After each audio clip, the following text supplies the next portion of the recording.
The envelope trembled in my hands, its crisp white surface marred by a single coffee stain. 12 years of silence reduced to a few hastily scrawled words. My mother's handwriting hadn't changed.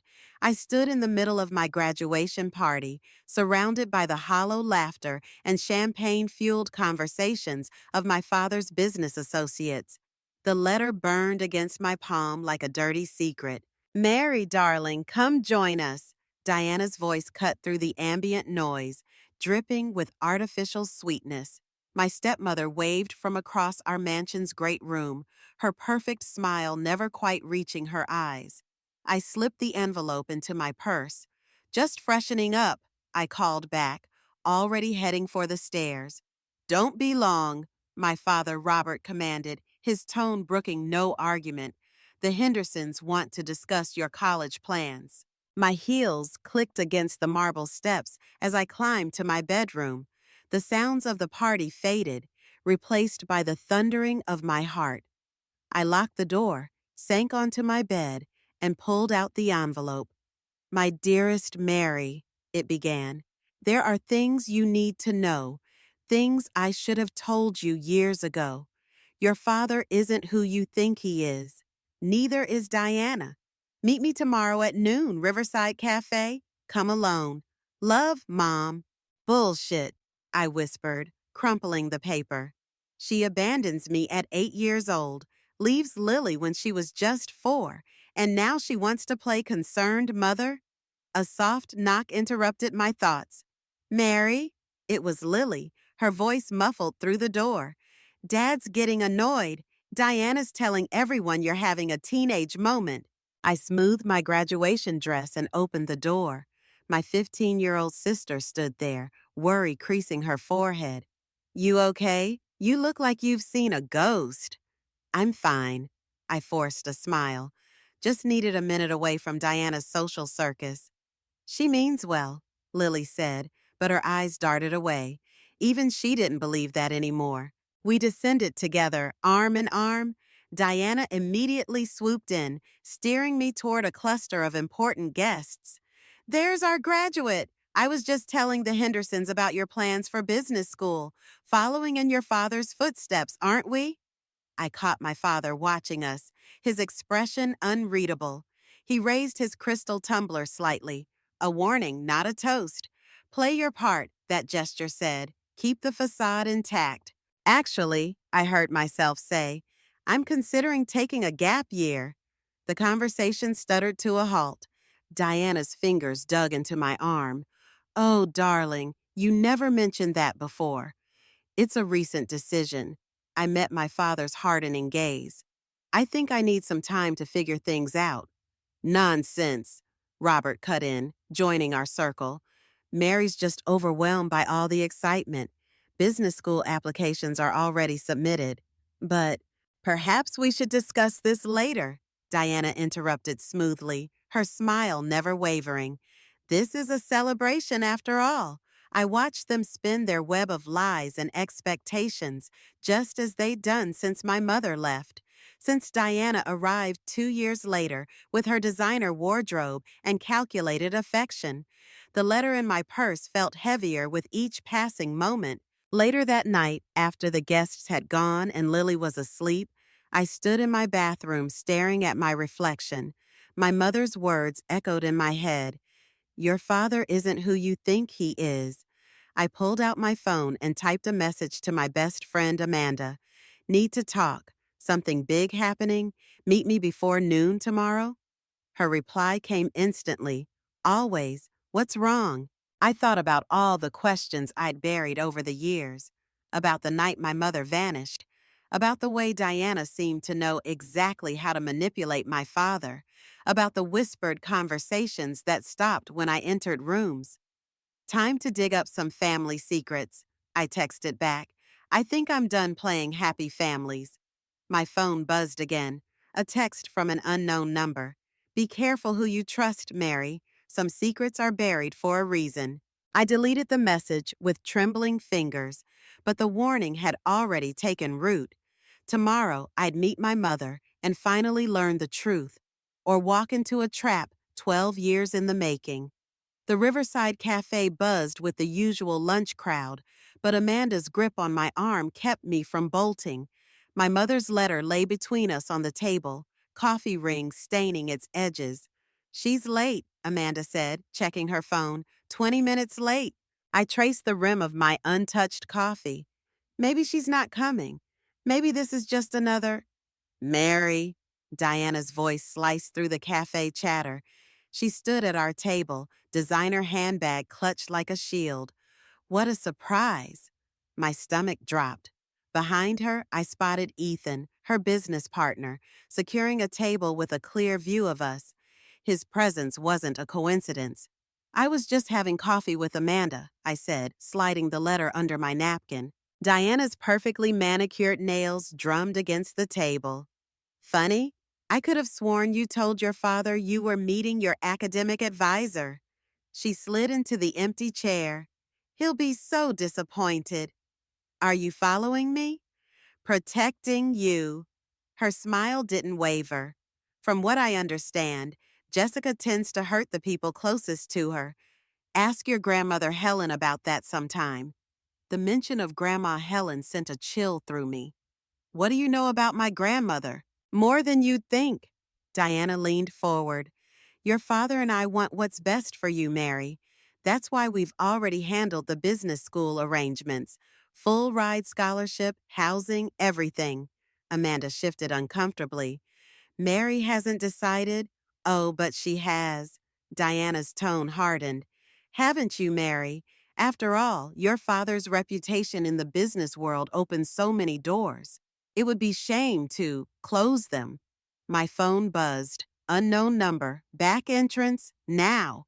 "Excuse me." I stood abruptly. "Bathroom." Diana's eyes narrowed. "Ethan, would you make sure Mary finds her way? These old buildings can be confusing." I was already moving, weaving through tables. The back hallway led past the bathrooms to a service entrance. A figure waited in the shadows. Not my mother, but Grandma Helen. "Quickly," she whispered, ushering me through the door into an alley. "Your mother couldn't come. They're watching her too." "Who's watching? What's happening?" "Listen carefully." Helen gripped my shoulders. "Diana isn't who she pretends to be. Before she married your father, she worked for—" A door slammed. Ethan's voice carried from inside. "Miss Collins?" Grandma Helen pressed something into my hand, a key with a tag attached. "Storage Unit 247, Central Lock. Go tonight. And Mary?" Her eyes filled with tears. "Trust no one, not even me." She disappeared around the corner as Ethan emerged. "Everything all right?" "Fine." I pocketed the key. "Just needed some air." Back inside, Diana was showing Amanda photos on her phone. "And here's Mary at her first ballet recital. I've saved everything, of course. I consider her my own daughter." Amanda caught my eye, her expression warning me to stay calm. "How thoughtful," I said, reclaiming my seat. "Especially since you didn't know me then." Diana's smile flickered. "Family history is so important, don't you think? Speaking of which, your father mentioned the trust fund paperwork needs signing before business school. The trust fund isn't accessible until I'm 25. Unless you're enrolled in an approved program." Diana stood, gathering her things. "We'll discuss it at dinner. 7 sharp. Don't be late. We're celebrating your future." After she left, Amanda grabbed my hand. "What happened outside?" "I need a favor." I showed her the key. "Tonight, no questions." "Your father will know if you leave." "No, he won't." I pulled out my phone, typing quickly. "Because I'll be at dinner, being the perfect daughter. You're going to storage unit 247. Amanda's eyes widened. "Mary, what are you getting into?" I thought about Grandma Helen's fear, Diana's threats, and my mother's warning. The truth, whatever it costs. My phone buzzed again. "Diana, wear the blue dress tonight, the one I bought you. Family photos for the business school announcement." I showed Amanda the message. "See, they're already writing my future. Time to rewrite theirs instead." "Be careful," Amanda whispered. Diana's not just protective, she's scared. Scared people are dangerous. I watched Ethan paying his bill, his eyes constantly scanning the cafe. Good, they should be scared, because whatever they're hiding in that storage unit, it's just the beginning. The key felt heavy in my pocket, like the weight of secrets yet to be uncovered. Tonight, the facade would start to crack. I just hoped I was ready for what lay beneath. Amanda's text arrived at 3 in the morning. Storage unit empty except one thing coming over. I met her in the garden, away from the security cameras. She handed me a leather-bound journal, its pages yellow with age. It was wrapped in plastic, hidden inside a wall panel. My hands shook as I opened it. My mother's handwriting filled the pages, but these weren't just diary entries. They were records, dates, account numbers, transactions, names I recognized from my father's business circle. "There's more," Amanda whispered. "Someone else was there. They left before I arrived, but the lock was already broken." A light flickered on in my father's study. I shoved the journal into my jacket. "Go home. I'll call you tomorrow." Inside, I found Robert at his desk, Diana perched on the edge like a sentinel. They both looked up when I entered, their faces masks of concern. "Late night walk?" Diana asked, too sweetly. "Couldn't sleep." I moved to leave, but Robert's voice stopped me. "Sit down, Mary." He pushed a folder across his desk. "Diana found something interesting in your college applications." My heart pounded. The journal pressed against my ribs like an accusation. "You applied to journalism programs." He spat the words like poison. "Behind our backs." "I applied to several programs," I said carefully, keeping my options open. Diana circled behind me. "We're worried about you, darling. These rebellious choices, secret meetings." She placed her hands on my shoulders. "Your father thinks it might be best if you spent some time at the lake house. Clear your head." "You mean isolate me?" I shrugged off her touch. "Like you isolated Mom?" The room went deadly quiet. Robert's knuckles whitened around his whiskey glass. "What exactly are you implying?" "I found her journal." The words escaped before I could stop them. "I know about the offshore accounts, the shell companies. What did you do to her?" Diana's laugh was brittle. "Jessica was unstable, dear. Her accusations were true." Ethan's voice made us all turn. He stood in the doorway, looking haunted.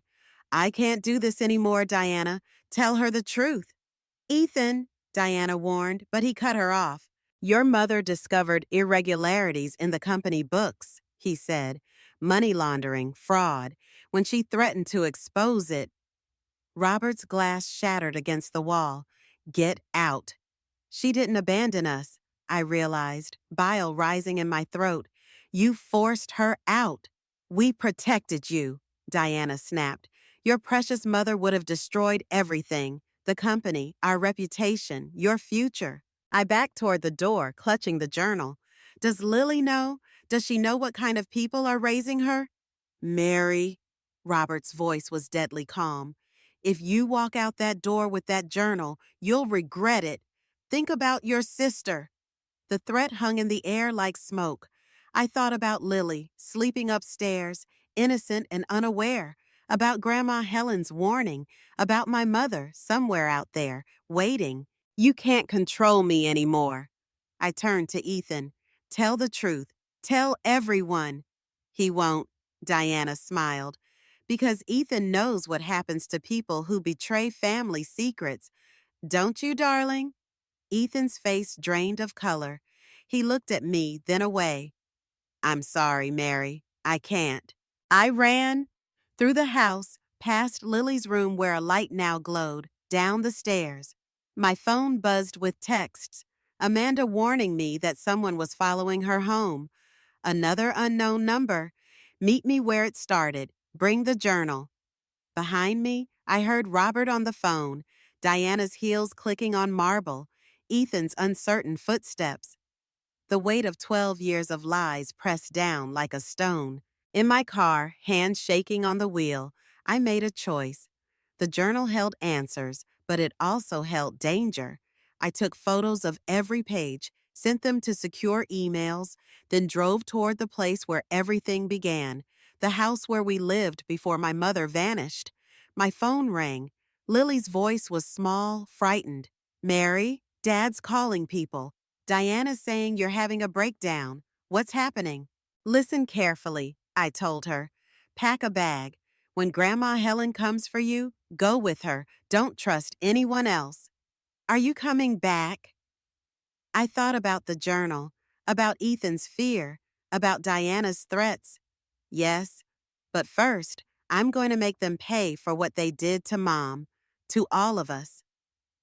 The sun was rising as I drove, painting the sky the color of old bruises. Behind me, the life I knew crumbled. Ahead lay truth, revenge, and maybe, finally, justice. The old house loomed before me, its windows dark except for one, my mother's old studio. Someone was waiting. I clutched the journal closer, checking my rearview mirror for the third time. No tail, but that meant nothing in this game anymore. My phone buzzed with another message from Amanda. "Police at my house. Diana filed harassment charges." The front door creaked open before I could knock. Grandma Helen stood there, looking older than I'd ever seen her. "You shouldn't have come. You knew." The words tasted bitter. "All these years, you knew what they did to Mom." She led me inside, past dust-covered furniture and faded photographs. "Your mother made me promise to protect you girls. Sometimes protection means silence. It means complicity." I pulled out the journal. "These records, the offshore accounts, are exactly what got your mother erased from our lives." Helen's hands trembled as she lit a cigarette. "Diana wasn't the first, you know. There were others before her, women who helped Robert hide his dealings. Your mother was different. She kept evidence." A floorboard creaked upstairs. Helen's eyes widened. "You were followed." "Mary." Ethan emerged from the shadows, hands raised. "Just listen." I backed toward the door, but Helen stepped between us.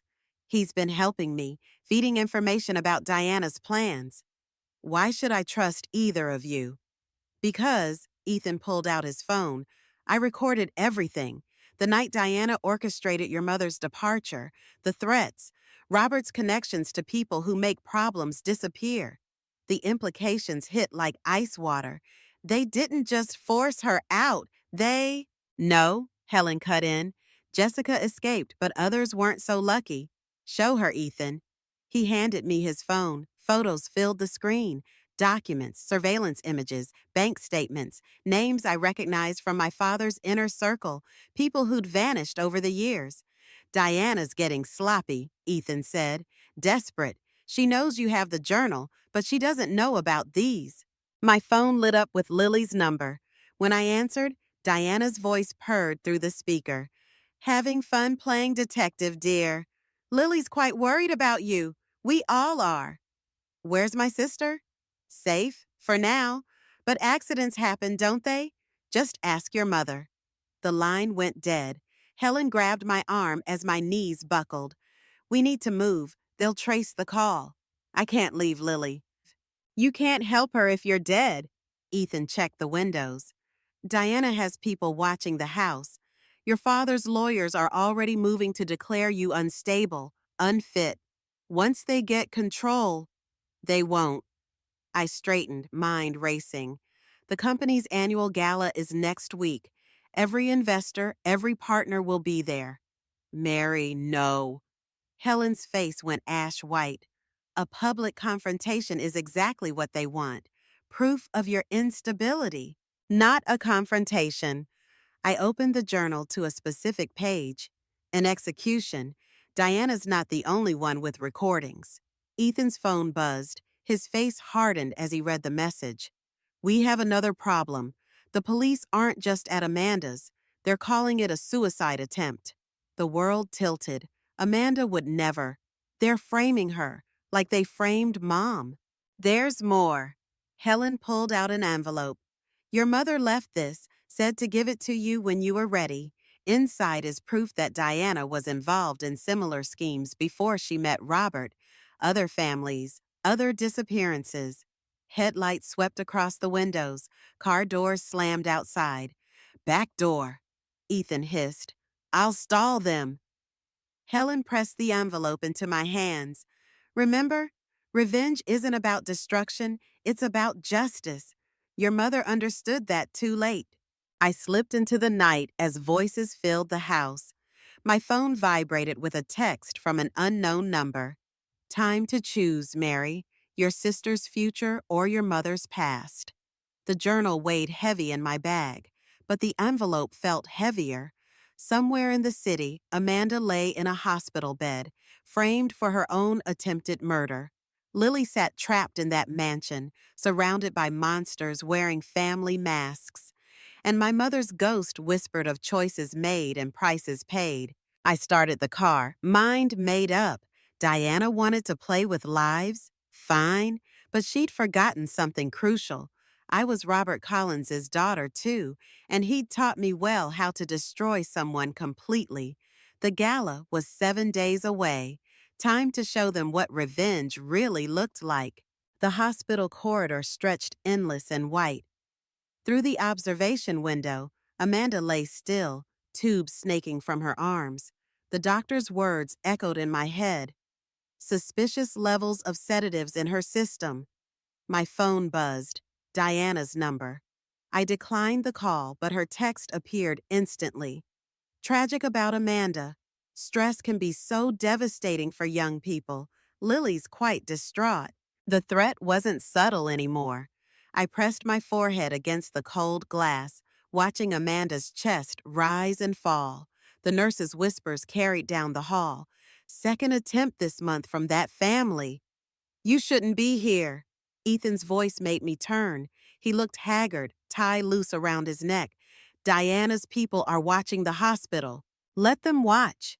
I pulled out my phone, showing him the email I'd drafted. Every board member, every investor, one click sends them proof of Diana's past, the other families, the disappearances. You'll destroy your father's company. He destroyed my family first. Ethan grabbed my wrist, voice low. Think about what you're doing. Robert's empire isn't just buildings and bank accounts. There are people who depend on him staying in power. Dangerous people. A nurse approached, clipboard in hand. Miss Collins, your sister's here. Lily stood at the end of the hall, Diana's hand firmly on her shoulder.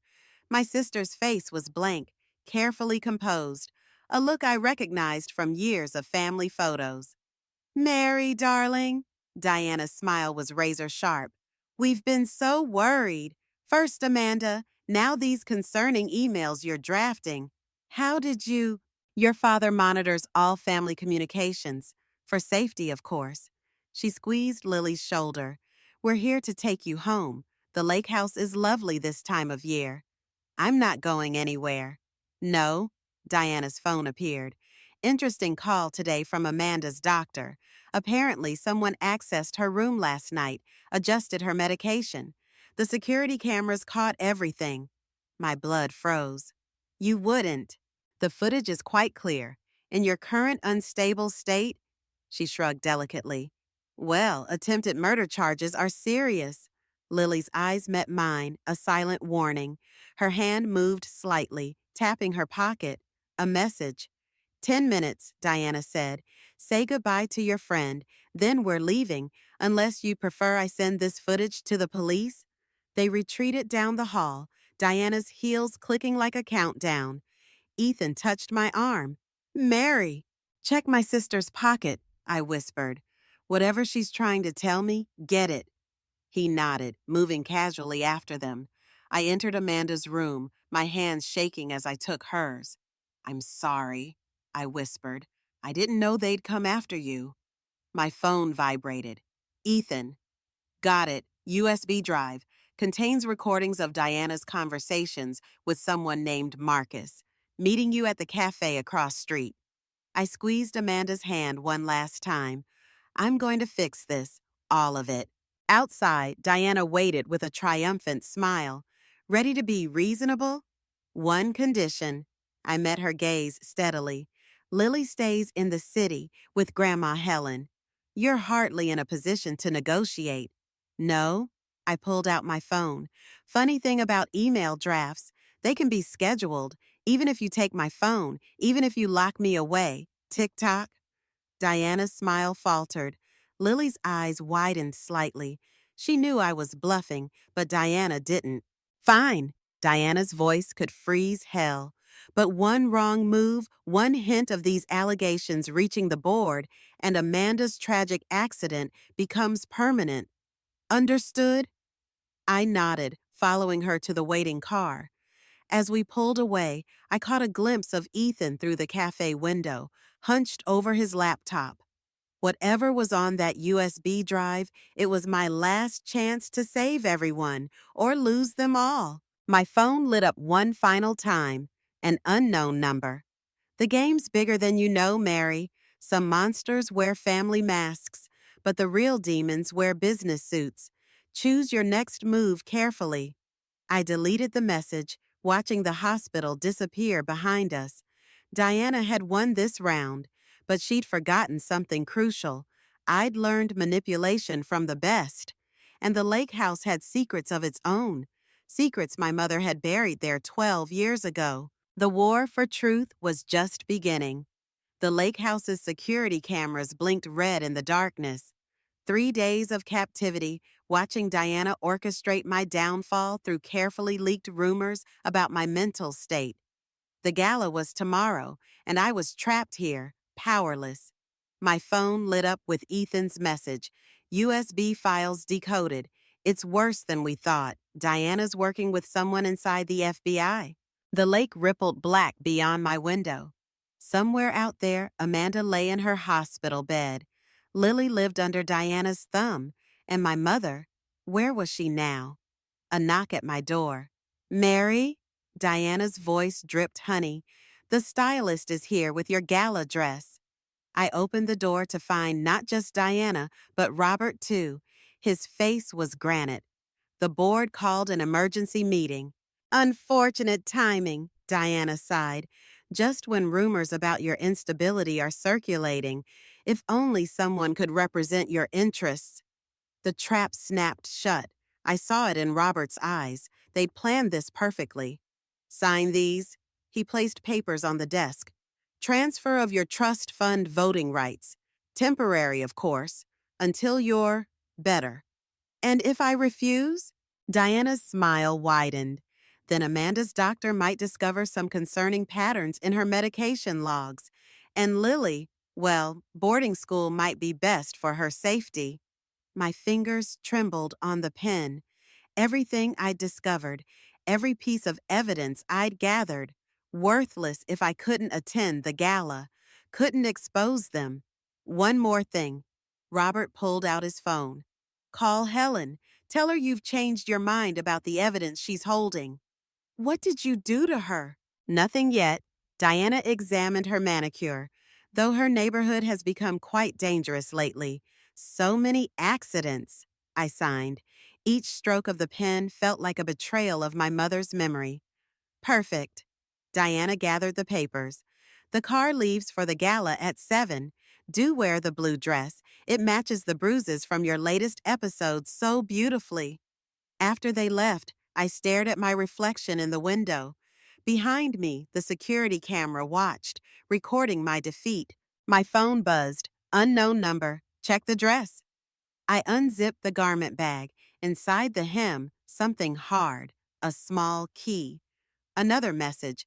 Lake House basement, where secrets go to drown. The basement had been sealed since we were children. My mother's art studio, Robert had claimed. But why would Diana give me? Another buzz. Ethan. Diana's contact is Marcus Reynolds, FBI. He buried evidence about 3 other families before yours. He's attending the gala. The pieces clicked. Diana wasn't just threatening me. She was daring me. Wanted me to find whatever lay in the basement. Wanted witnesses at the gala for my final breakdown. My phone lit up one last time. A photo from Lily. Amanda's hospital room, empty except for scattered medical equipment.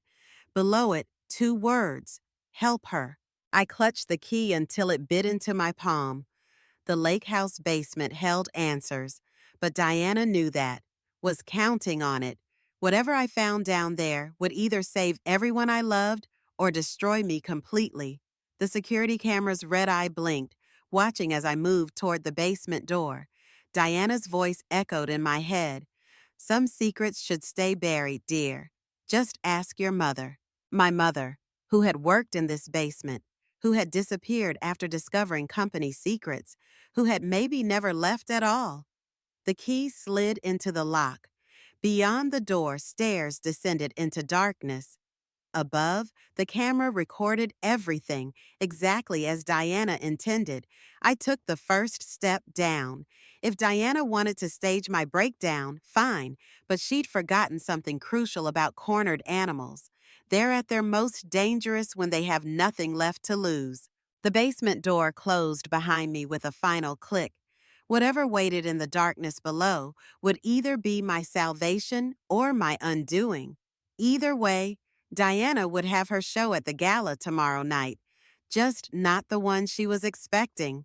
The gala sparkled with false promises and champagne. I moved through the crowd in my mother's blue dress, the USB drive heavy in my clutch. Diana's carefully orchestrated stage was set. Security cameras, witnesses, even a local reporter she'd invited to document my breakdown. Ethan intercepted me near the bar. Marcus Reynolds is here, front table. I spotted the FBI agent, laughing at something Diana had whispered. She'd positioned him perfectly, close to the stage where I'd soon self-destruct, according to her plan. Amanda? I murmured. Safe. Helen has her. Ethan's hand trembled on his glass. Mary, what I helped Diana do? Save it? I checked my phone. Lily's message confirmed she was in position. Just make sure the projector works. Diana floated over, Robert trailing in her wake. Darling, you came. Though that dress, her smile flickered. Isn't it a bit dated? It was my mother's. I touched the fabric. From the night she disappeared, Robert's glass stopped halfway to his lips. Diana's eyes darted to the basement key still hanging from my neck. Found what you left for me down there, I said quietly. The real records, Mom's final artwork. Mary, Robert's voice held a warning. Whatever you're planning, ladies and gentlemen, Diana cut him off, turning to the crowd. If I could have your attention, my stepdaughter has prepared a special presentation. Exactly as I'd known she would. She wanted witnesses for what came next. I took the stage, feeling the weight of every eye. The projector hummed to life behind me. This is a story about family, I began, about secrets. The first image appeared, Diana's signature on Shell Company documents, dated years before she met my father. Then Marcus Reynolds' name on buried investigation reports. The crowd murmured. Mary, Diana's voice carried a tremor. Think carefully about what you're doing. I am. I clicked to the next slide. Surveillance photos from the lake house basement. Did you know my mother was an artist? Her last installation is still down there, preserved. Every document, every photo, every piece of evidence she gathered about your operations, about the other families you destroyed. Marcus Reynolds stood, but Ethan blocked his path. Around the room, phones recorded everything. She's clearly unwell, Diana announced smoothly. Robert, perhaps? Play the video, I said to Ethan. The screen flickered. Diana's voice filled the room. The girl's becoming a problem, Marcus. Like her mother. Handle it the same way. Reynolds' response? No loose ends this time. The lake house basement won't work again. The room erupted. Robert staggered back, staring at Diana with dawning horror. She lunged for the stage, but I was already pulling out my mother's final piece of evidence, a sealed letter addressed to the FBI's Internal Affairs Division. It's over, Diana. My voice carried across the chaos. Mom knew you'd come after her children eventually. She left breadcrumbs, knowing I'd follow them, knowing I'd finish what she started. You stupid girl! Diana's mask cracked completely. You have no idea what you've done. Your mother thought she could expose us too, and look what happened to her. Diana, Robert's voice shook. What did you do to Jessica? What you paid me to do, she whirled on him. Every time your empire was threatened, I cleaned up your messes. Your wife, your rivals, their families, all buried under paperwork and accidents. You didn't want to know the details, remember? The room had gone deathly quiet. Phones still recorded. In the doorway, I spotted Helen with Amanda and Lily. Safe. Free. Arrest them, I said to the real FBI agents emerging from the crowd, the ones Ethan had contacted, not Reynolds' corrupt team. All of them. As they led Diana away, she caught my arm. You're just like her, you know, so righteous, so sure of yourself. But revenge has a price, Mary. Ask yourself, was it worth it? I watched them take my father, too, his empire crumbling in real time as the videos spread online. The truth about Diana, about Reynolds, about all of it, exposed at last. Yes, I said softly, touching my mother's dress. Some prices are worth paying. The blue fabric shimmed under the lights, like water in the lake house basement, like secrets finally rising to the surface, refusing to stay drowned. The lake house stood empty, its windows dark against the setting sun. I traced my fingers along the basement wall where my mother's evidence had waited all these years, patient as revenge itself. The prosecutors want another statement. Amanda sat on the stairs behind me, recovered enough to leave the hospital, but still pale.